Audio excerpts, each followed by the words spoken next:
முக்கியமாக தினசரி நடப்பு நிகழ்வுகளையும் கல்வி, விளையாட்டு, அரசியல், வாழ்க்கை முறை, மருத்துவம், தொழில்துறை, சினிமா, பொழுதுபோக்கு போன்ற பல்வேறு நிகழ்ச்சிகளையும் உடனுக்குடன் காண கேப்டன் டிவி மற்றும் கேப்டன் நியூஸ் சமூக வலைத்தள பக்கங்களோடு இணைந்திருங்கள். உங்கள் வணிகத்தை கேப்டன் டிவி மற்றும் கேப்டன் நியூஸில் விளம்பரத்தின் மூலம் மேம்படுத்த விருப்பமா? உடனே கீழே கொடுக்கப்படும் எண்ணிற்கு தொடர்பு கொள்ளுங்கள். கிறிஸ்தவம் என்பது மதம் அல்ல. அதை முதலாவது இந்த கேப்டன் நியூஸ் மூலமாக நான் பதிவு செய்கிறேன். இந்த மாதிரிதான் யானைக்கு மதம் பிடிச்ச மாதிரிதான் இன்னைக்கு பாஜக கட்சியினரும் இந்து முன்னணியினரும் தேவையில்லாமல் கிறிஸ்தவர்கள் மீது குற்றம் சாட்டி கொண்டிருக்கிறார்கள். அதில் கவர்னர் RN ரவி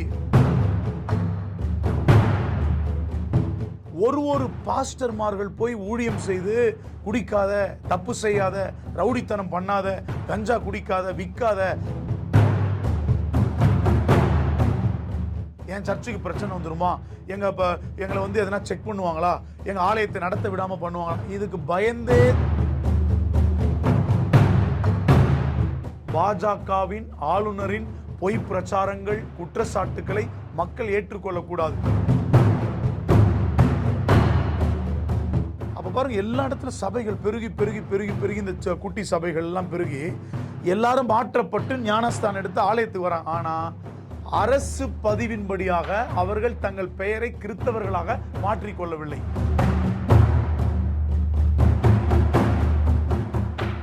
வணக்கம். கேப்டன் டிவி செய்தி நேயர்களுக்கு என்னுடைய வணக்கத்தை தெரிவித்துக் கொள்கிறேன். என்னுடைய பெயர் லியோ நெல்சன். தமிழ்நாடு கிறிஸ்தவ சபைகளின் கூட்டமைப்புடைய தலைவராக நான் செயல்பட்டு கொண்டிருக்கிறேன். வணக்கம் சார். இப்போ கிறிஸ்தவர்கள் மீது பொதுவாகவே தற்போது சமூக வலைதளங்களில் பார்த்தீங்கன்னா பாஜக போன்ற, இந்து முன்னணி, பாஜக போன்ற, RSS போன்ற பல அமைப்புகள் தொடர்ந்து ஒரு குற்றச்சாட்டை முன்வைக்கிறாங்க. என்னன்னா, இந்த மதம் மாறுவது, அதாவது மற்ற மதத்தினர் கிறிஸ்தவ மதத்திற்கு மாறுவதற்கு பணம் கொடுக்கறதா ஒரு குற்றச்சாட்டு முன்வைக்கிறாங்க. அதனுடைய அடிப்படை ஆதாரம் அவங்க கிட்ட எதுவும் இல்லை அப்படின்னாலும் இந்த குற்றச்சாட்டை தொடர்ந்து முன்வைக்கிறத நம்ம பார்க்க முடியுது. இதனுடைய உண்மை பின்னணி என்ன சார்? சரியான ஒரு உண்மை பின்னணியே இன்றைக்கு நீங்கள் கேட்ட கேள்விக்கு நான் தெரிவிக்க வேண்டும் என்றால், பாஜக என்கின்ற இந்த கட்சி ஒரு தேசிய கட்சியாக இருந்தாலும் தமிழ்நாட்டிலே கால் ஊன்ற நினைக்க ஆசைப்பட்டு கொண்டிருக்கிற இந்த பாஜக கட்சி சமீபத்தில் எப்படியாகிலும் ஆட்சி பீடத்தை பிடிக்க வேண்டும் என்று அவர்கள் தவறான காரியத்தை சித்தரித்து பொய் குற்றச்சாட்டுகளையும், பொய்யான பிரச்சாரங்களையும், பொய்யான வதந்திகளையும் ஒரு கிறிஸ்தவத்தின் மீதும் கிறிஸ்தவ சபைகளின் மீதும் மட்டுமல்ல, அவர்கள் அரசியல் கட்சியின் மீதும் திணித்து கொண்டிருப்பதை நாம் வாடிக்கையாக பார்த்து கொண்டிருக்கிறோம். அநேக தொலைக்காட்சிகளிலே திரு அண்ணாமலை அவர்கள், அவர்களுடைய கட்சியை சார்ந்தவர்கள் அடிக்கடி பொய் குற்றச்சாட்டுகள், பொய்யான பிரச்சாரங்கள், இது அவர்களுக்கு வழக்கமாகிவிட்டது. மதத்தை மாற்றுவது, முதலாவது ஒரு காரியத்தை பாஜக, இந்து முன்னணி, இந்து மக்கள் கட்சி, இப்படி எத்தனை விதமான கட்சிகள் இருக்கலாம், அவர்களுக்கு நான் சொல்ல போகிற காரியம், கிறிஸ்தவம் என்பது மதம் அல்ல. அதை முதலாவது இந்த கேப்டன் நியூஸ் மூலமாக நான் பதிவு செய்கிறேன். கிறிஸ்தவம் என்பது மார்க்கம். மார்க்கம் என்றால் நல்வழிப்படுத்துவதுதான் கிறிஸ்தவம். இயேசு என்கின்ற எம்பெருமான் அவர் நல்வழிப்படுத்ததான் இந்த பூமியிலே அவதரித்தார். அந்த சரித்திரத்தை எந்த மனிதனாலும் யாராலும் மாற்ற முடியாது. அவர் நல்வழிப்படுத்ததான் இந்த பூமிக்கு வந்தார். ஆகவே தான் இயேசு என்கின்ற அந்த தெய்வத்தை not only for Chennai, Tamil Nadu, India, முழு உலகத்திலே 7 கண்டத்திலும் இன்றைக்கு பார்த்தீங்கன்னா மெஜாரிட்டியாக இந்த இயேசு என்கின்ற தெய்வத்தை லட்சோப கோடிக்கணக்கான மக்கள் வழிபட்டு கொண்டு அவர் மீது ஒரு நம்பிக்கை, விசுவாசம் வைத்திருக்கிறார்கள். அந்த 7 கண்டத்தில் மூலையில் கிடக்கின்ற நம்முடைய இந்திய தேசத்திலே, தமிழ்நாட்டிலே ஒரு குறிப்பிட்ட கூட்டம் ஒருவேளை மெஜாரிட்டியாக இருக்கலாம். ஆனால் மெஜாரிட்டி மைனாரிட்டி என்பது என்னுடைய காரியம் அல்ல. நான் அதை பதிவு செய்யவில்லை. எங்களுக்கு மெஜாரிட்டி மைனாரிட்டி அல்ல. இயேசு கிறிஸ்து உண்மையான தெய்வம். அந்த தெய்வம் நல்ல வழியை இந்த பூமியிலே மக்களுக்கு கற்றுக் கொடுத்தார். குடிக்க வேண்டாம், தப்பு விபச்சாரம் செய்ய வேண்டாம், தவறுகள் செய்ய வேண்டாம், பொய் பேச வேண்டாம், கலகம் பண்ண வேணாம், அடுத்தவங்க குடும்பத்தை கெடுக்க வேணாம், அநியாயம் செய்ய வேணாம், யோக்கியமா வாழுங்க. இதை தான் இயேசு எம்பெருமான் கற்றுக் கொடுத்திருக்கிறார். அப்ப இந்த பாருங்க, ஒரு விஷயத்தை சொல்றேன். திருநெல்வேலி மாவட்டத்திலே இடையன்குடி என்கின்ற ஒரு பகுதி இருக்கிறது, ஒரு கிராமம். அநேக ஆண்டுகளுக்கு முன்பாக இன்னைக்கு தமிழ் மொழியை செம்மொழி தலைவர் என்று அழைக்கப்படுகிற பிஷப் கால்டுவெல், அவர் ஸ்காட்லாந்து தேசத்திலிருந்து கப்பல் வழியாக இந்தியாவிற்கு வந்து இந்தியாவிலே கால் பதித்து சென்னைக்கு வந்து சென்னையிலிருந்து கிட்டத்தட்ட 600 கிலோமீட்டர் அந்த மிஷனரி பிஷப் கால்டுவெல் அவர் சுகபோகத்தை விட்டு தன்னுடைய நாட்டின் ஆசீர்வாதங்களை விட்டு இந்தியாவுக்கு வந்து இந்த சென்னையிலிருந்து கால்நடையாக திருநெல்வேலி மாவட்டத்துக்கு போய் இடையன்குடி என்கின்ற கிராமத்தை தேர்ந்தெடுத்து அங்கே இருக்கிற பெண்கள் மேலாடை கூட அந்த நாட்களிலே போட்டிருக்க மாட்டார்கள். சரித்திரம் சொல்கிறது. அங்கே கல்வி அறிவு கிடையாது, படிப்பு இல்லை, நல்ல ஒரு ஜெனரல் நாலேஜ், பொது அறிவு இல்லை. அந்த இடத்தில் அந்த மிஷனரி ஸ்காட்லாந்திலிருந்து இந்தியாவிற்கு வந்து சென்னையிலிருந்து கால்நடையாக 600 கிலோமீட்டர். வெள்ளைக்காரங்களாம் எப்படி இருப்பாங்கன்னு தெரியும். அவங்க நடக்க மாட்டாங்க, ஸ்மூத்தாக இருக்கிற ஒரு காட்கள். ஆனால் அவங்க காலில் வலியோடு அந்த நாட்டுக்கு அந்த கிராமத்துக்கு போய் அங்கே ஆலயத்தை நிறுவி கல்வியை கற்றுக் கொடுத்து ஏழை எளிய மக்களுக்கு நல்ல காரியங்களை செய்து அங்கே ஒரு ஆலயத்தை எழுப்பி நல்வழிப்படுத்தினார்கள். இந்த சரித்திரத்தை பாஜக அண்ணாமலையால் அதை மறைக்க முடியுமா? பாஜகவுடைய தலைவர்களால் மறைக்க முடியுமா? இந்து முன்னணியால் மறைக்க முடியுமா? கிறிஸ்தவம் படிப்பை கற்றுக் கொடுத்திருக்கிறது. கிறிஸ்தவம் மருத்துவமனைகளை உருவாக்கி இருக்கிறது. கிறிஸ்தவம் அநேக பொது அறிவை மக்களுக்கு கற்றுக் கொடுத்திருக்கிறது. மதத்தை திணிக்க கிறிஸ்தவர்களோ மிஷனரிகளோ இந்தியாவில் வரவில்லை. இவர்கள் தான் மதத்தை திணிக்கிறார்கள். மதம் 2 அர்த்தம் இருக்கலாம். மதம் ஒன்று ரிலிஜியஸ், அந்த கடவுள் கொள்கைப்பாடு. இன்னொன்று பார்த்தா யானைக்கு மதம் பிடிக்கின்றான். இந்த மாதிரி தான் யானைக்கு மதம் பிடிச்ச மாதிரி தான் இன்னைக்கு பாஜக கட்சியினரும் இந்து முன்னணியினரும் தேவையில்லாமல் கிறிஸ்தவர்கள் மீது குற்றம் சாட்டி கொண்டிருக்கிறார்கள். அதில் கவர்னர் RN ரவி, மாண்புமிகு கவர்னர் அவர்களும் தேவையில்லாத பிரச்சாரத்தை, அவர் என்ன அரசு பணிகளை செய்ய வேண்டும், அவருக்கு கொடுக்கப்பட்ட வேலைகளை செய்ய வேண்டும். ஆனால் அவர் என்ன செய்கிறார்? மேடையில் ஏடி கிறிஸ்தவ மதம் மாற்றுகிறார்கள். அவருக்கு அந்த வேலையே கிடையாது. அரசு பணியை செய்ய வேண்டிய ஆளுநர் கூட இன்றைக்கு ஆன்மீகத்தில் நுழைந்து கொண்டு ஒரு தலைப்பட்சமாக இந்து வெறியோடு கூட செயல்படுகிறதை பார்க்கிறோம். தமிழ்நாடு ஒரு எல்லாமே அன்பு, இந்துக்கள், இஸ்லாமியர்கள், கிறிஸ்தவர்கள் என்று ஒற்றுமையாக இருக்கிற ஒரு பூமி. இதை பாஜகவினர் மற்றும் ஆளுநர் அவர்கள் மற்றும் இந்து முன்னணியினர் தேவையில்லாமல் கலவரத்தை ஏற்படுத்தி தங்கள் கட்சியை எப்படியாகிலும் வளர்த்து விடலாம் என்று அவர்கள் வேலை செய்து கொண்டிருக்கிறார்கள். அந்த வேலை நம்முடைய தமிழ்நாட்டிலே பலிக்காது. கிறிஸ்தவம் என்பது நல்ல வழிகளை கற்றுக் கொடுப்பது என்பதை இந்த செய்தியின் வாயிலாக என்னுடைய கருத்தை நான் பதிவு செய்கிறேன். சரி சார், இப்போது அனைத்து மதத்தை சேர்ந்தவர்களும் புரிஞ்சுக்கணும், எளிய முறையில் புரிஞ்சுக்கணுங்கிறதுக்காக இந்த கேள்வியை கேட்குறேன். இப்போ எக்ஸாம்பிள் நானே இருக்கேன்னு வச்சுங்களேன். இப்போ நான் கிறிஸ்தவ மதத்துக்கு வரணும் அப்படின்னா என்ன ப்ரொசீஜர் சார்? கிறிஸ்தவ மதத்துக்கு வருவது என்பது ஏதோ ஒரு காசு கொடுத்தோ பணம் கொடுத்தோ நீங்கள் வந்து விடுங்கள், எங்கள் ஆலயத்தை நிரப்பி விடுங்கள் என்று எண்ணிக்கைக்காக கிறிஸ்தவ ஆலயங்கள் நடத்தப்படவில்லை. தவறான வதந்திகளையும் தவறான குற்றச்சாட்டுகளையும் இந்த செய்தியின் வாயிலாக தமிழக மக்களுக்கு, இந்திய மக்களுக்கு நான் இன்றைக்கு பதிவு செய்கிறேன். கிறிஸ்தவம் என்பது பணம் கொடுத்து மக்களை மாற்றுவது அல்ல. மனம் மாறி வருகிறார்கள், மதம் மாறி வரவில்லை. கிறிஸ்தவத்துடைய போதனையை கேட்டு மனம் மாறி வருகிறார்கள். இன்னைக்கு பாருங்க, போலீஸ் டிபார்ட்மெண்ட் இருக்கு, சட்டங்கள் இருக்கிறது, எல்லாமே இருக்கு. ஆனால் சட்டத்தால் எங்கன்னா மாற்ற முடியுதா? இன்னும் கொலை குற்றவாளி கொலை பண்ணுறான், கஞ்சா விற்கிறான், தமிழ்நாட்டில் எல்லாமே நடக்கு, இந்தியாவில் நடக்கு, எல்லா இடத்திலும் இது நடந்து கொண்டிருக்கிறது. ஆனால் குற்ற செயல்கள் குறைந்து கொண்டிருக்கிறதா? இல்லை. ஆனால் நீங்கள் ஒரு சுயாதீன சபைகள், நீங்கள் பெரிய காங்கிரிகேஷன் சர்ச்செல்லாம் விட்டுருங்க, சின்ன குட்டி சபை இன்னைக்கு கோயம்பேடுல பார்த்தீங்கன்னா உங்கள் கேப்டன் நியூஸ் பக்கத்திலே பல சந்தில் சர்ச் இருக்கும், சின்ன குட்டி சபை. அந்த சுயாதீன சபைகளுக்காக தான் இன்னைக்கு தமிழ்நாடு கிறிஸ்தவ சபைகளின் கூட்டமைப்பு என்கின்ற ஒரு பேர் இயக்கம் இன்றைக்கு இந்த தமிழ்நாட்டில் நடந்து கொண்டிருக்கிறது. அதற்கு நான் தலைவராக பொறுப்பேற்று வழி நடத்தி கொண்டிருக்கிறேன். நான் ஒன்றை பதிவு செய்கிறேன். ஒரு பாஸ்டர்மார்கள் போய் ஊழியம் செய்து குடிக்காத, தப்பு செய்யாத, ரவுடித்தனம் பண்ணாத, கஞ்சா குடிக்காத, விற்காத, தப்பு செய்யாத, மனைவியோடு அன்பாரு, குடும்பத்தோடு அன்பாரு, பிள்ளைகளை பராமரி, ஒழுக்கமான முறையில் பணத்தை சம்பாதித்து குடும்பத்தை நேசி, நல்வொழுக்கங்களை கற்றுக் கொடுக்கிறார்கள். ஆகவே தான் இன்னைக்கு நிறைய காரியத்தை சொல்ல முடியும். குடிகாரர்கள், கொலைக்காரர்கள் எல்லாம் எதுக்கு ஞானஸ்தானத்து ஆலயத்துக்கு வராங்க? பணம் கொடுத்தா வராங்க. அவங்களுக்கு ஜெபம் பண்ணி இயேசுடைய அன்பை சொல்லி அவர்களை நல்வழிப்படுத்துவது நிமித்தமாக அவர்களுக்குள்ளே மனதளவில் ஒரு மாற்றம் ஏற்பட்டு அவர்களாகவே முன்வந்து அந்த திருமறைப்படி, வேதப்படி நாங்கள் ஞானஸ்தானம் எடுக்கிறோம், தொடர்ந்து இந்த ஆலயத்துக்கு வருகிறோம் என்று தங்களுடைய சுய அறிவின்படி தான் ஆலயத்துக்கு வந்து சேர்கிறார்களே தவிர பணம் கொடுத்தோ, சோப்பு கொடுத்தோ, சாப்பாடு கொடுத்தோ, அதை கொடுத்தோ, இதை கொடுத்தோ யாரையும் சேர்க்கல. ஆனால் சோப்பு, சாப்பாடு, சில உதவிகளை செய்வோம். ஏன்னா எம்பெருமான் இயேசு கற்றுக் கொடுத்தது நன்மை செய்ய படியுங்கள் என்று இயேசு சொல்லி கொடுத்திருக்கிறார்.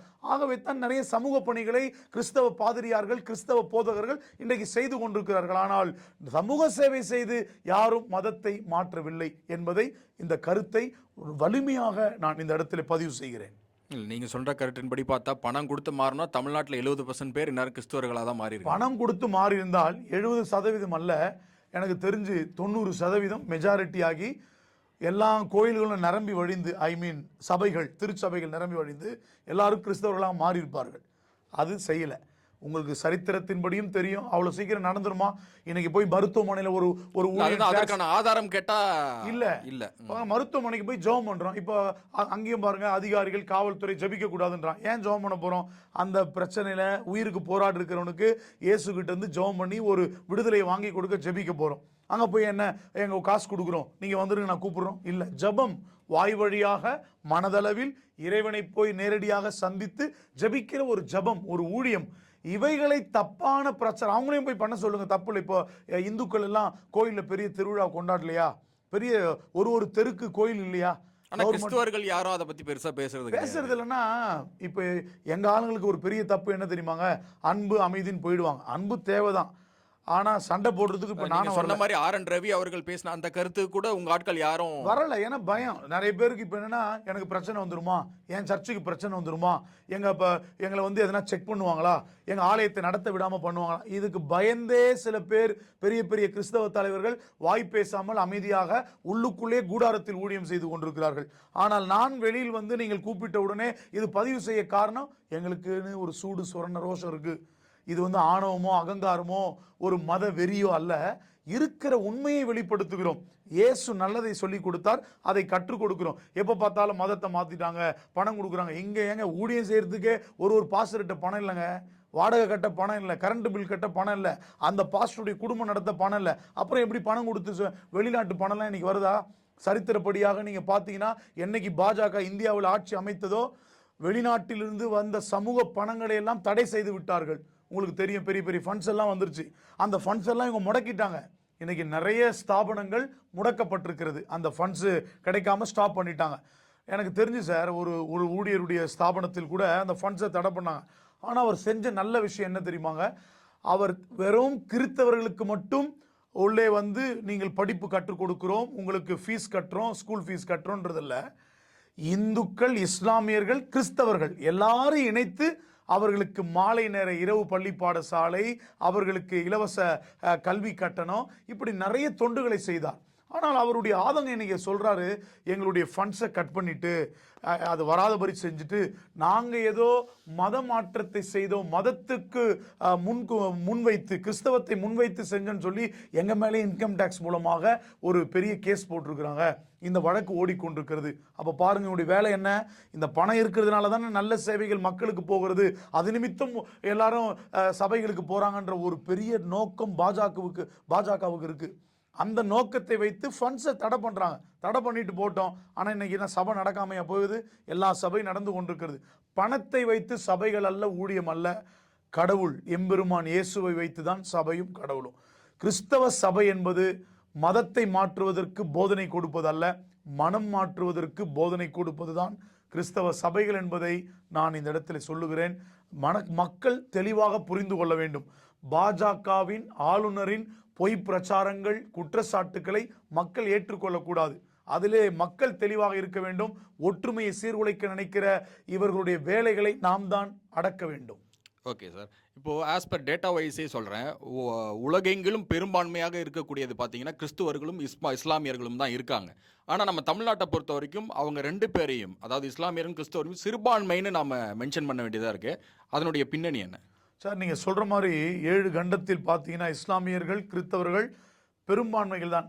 ஆனால் நான் ஒன்றை பதிவு செய்கிறேன், செய்தி என்பதனாலே, இயேசு கிறிஸ்து பெரும்பான்மை, சிறுபான்மை, பெரிய கூட்டம், ஏழை கூட்டம், பணக்கார கூட்டம், அவன் படித்தவன் படிக்காதவன் அப்படிலாம் இல்லை. இயேசு கூட ஊழியம் செஞ்சவங்களே இந்த பைபிளை மட்டும் யாராலையும் அழிக்க முடியாது சார். அழிக்க நினச்ச அரசனுடைய வீடு தான் இன்றைக்கி பைபிள் பிரிண்டிங் ப்ரெஸ்ஸாக இருக்குது. சரித்திரத்தை போய் பாருங்கள், உங்களுக்கு தெளிவாக புரியும்.